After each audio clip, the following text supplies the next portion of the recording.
the 5-minute habit. A step-by-step tutorial, this routine isn't about being perfect, it's about being present. It's about carving out 5 minutes of intentional calm before the world rushes in. The magic is in how simple and consistent it is. Here's exactly what I do, minute by minute.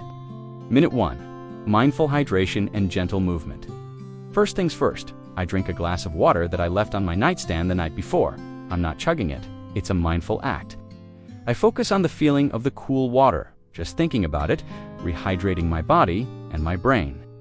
Being dehydrated can actually increase the stress hormone cortisol and mess with the production of serotonin, a key mood regulator. So this simple sip is a direct, physical way to start fighting the biology of anxiety.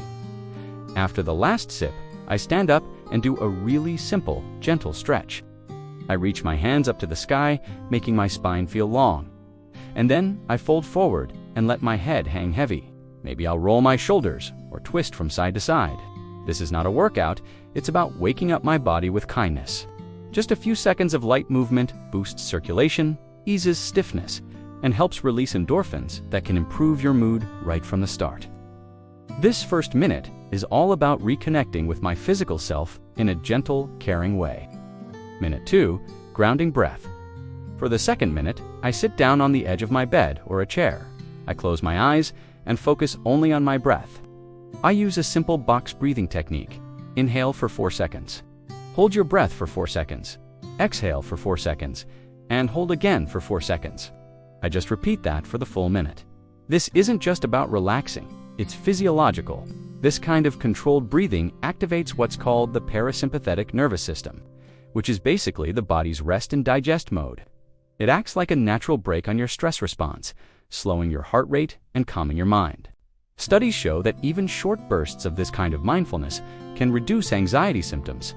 This 1 minute of breathing is telling my body, on a biological level, hey, you're safe. There's no threat here, which directly counters that fight-or-flight feeling anxiety loves to trigger. Minute 3. 1-sentence gratitude journal. Now that my body and mind are a bit calmer, I open a notebook.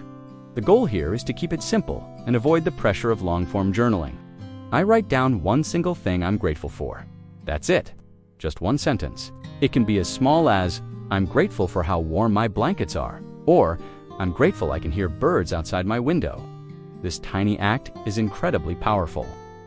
Gratitude shifts your focus away from what's wrong and toward what's right, interrupting that negative thought spiral that fuels anxiety.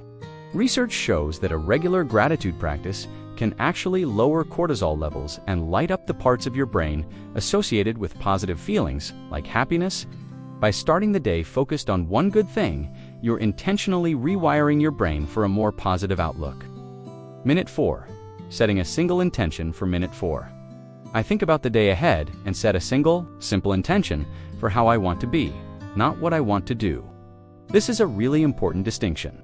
A to-do list can be a source of stress, but an intention is more like a guiding principle.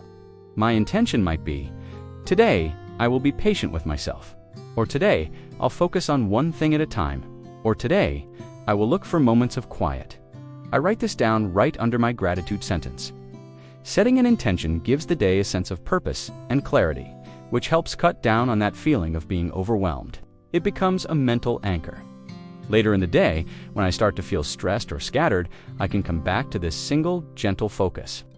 You're giving your day a theme of calm before the chaos has a chance to set in. Minute 5. A moment of stillness and light for the final minute. I do absolutely nothing.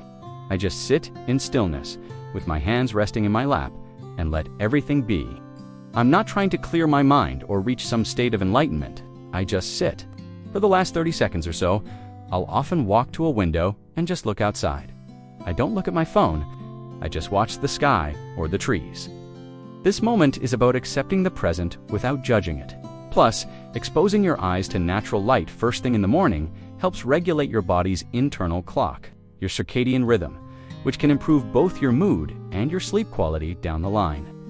This final minute of stillness is a gift. It's a quiet declaration that my peace is more important than my productivity. It solidifies the calm IVE built over the last 4 minutes and helps me carry it into the rest of my day. Section 4. It was subtle, But the biggest difference was what wasn't happening. I wasn't grabbing my phone first thing. I wasn't letting that jolt of panic set the tone for my day. That tiny shift was the start of everything. After about a week of consistently giving myself this time, I started to notice a real, profound change in how I felt when I woke up. The frantic, heart-pounding dread started to fade. In its place was a quiet sense of calm. Instead of waking up feeling like I was already on the defensive, I felt like I was starting my day from a place of neutrality or even peace.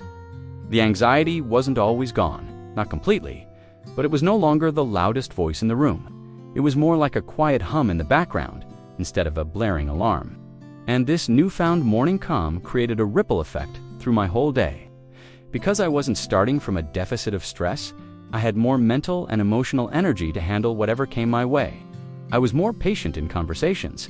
I was more focused at work, able to tackle one task at a time instead of feeling paralyzed by the weight of everything. I found myself being less irritable and more present with the people I care about. My days just didn't feel like a series of emergencies anymore. But the biggest change was in my relationship with myself. This 5-minute routine was a daily act of self-compassion.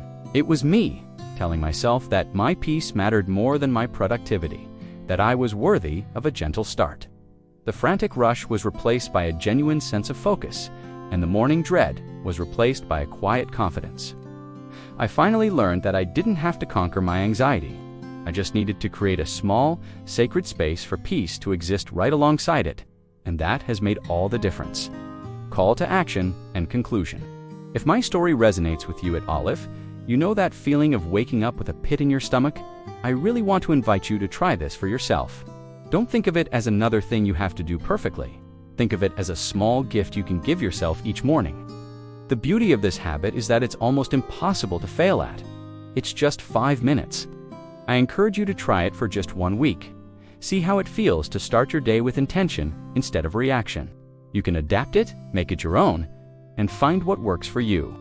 True change so often comes not from massive sweeping overhauls, but from small, consistent acts of kindness toward ourselves. You deserve to start your day with peace. If you decide to give this a try, or if you have your own simple habit that helps you manage anxiety, I would love it if you shared it in the comments below. Reading each other's experiences can create a real community of support, reminding all of us that we're not alone in this. Thank you for spending this time with me. Be kind to yourself.